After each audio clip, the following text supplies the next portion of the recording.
मृत्यूपत्र म्हणजे काय? तर एखाद्या व्यक्तीने आपल्या पश्चात आपल्या मिळकतीची व्यवस्था कशी असावी या संबंधीच्या तरतुदींचा केलेला उल्लेख म्हणजे मृत्यूपत्र किंवा इच्छापत्र.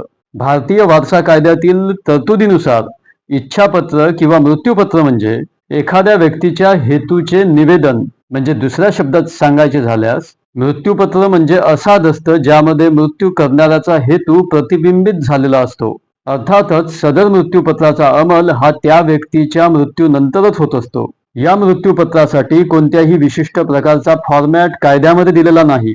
एखाद्याच्या मृत्यू पश्चात त्याने त्याच्या मिळकतीबाबत कशी व्यवस्था असावी याचे विवेचन करणारा दस्त म्हणजे मृत्यूपत्र किंवा इच्छापत्र. सगळ्यात महत्त्वाचे म्हणजे मृत्यूपत्र केव्हाही रद्द करता येते किंवा बदलता येते.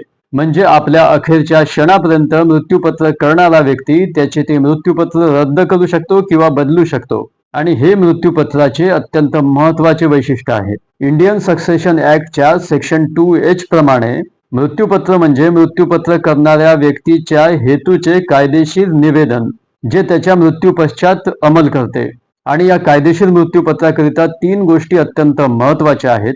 नंबर 1, मृत्यूपत्र किंवा इच्छापत्र हे त्या व्यक्तीच्या हेतूचे कायदेशीर विवेचन असले पाहिजे.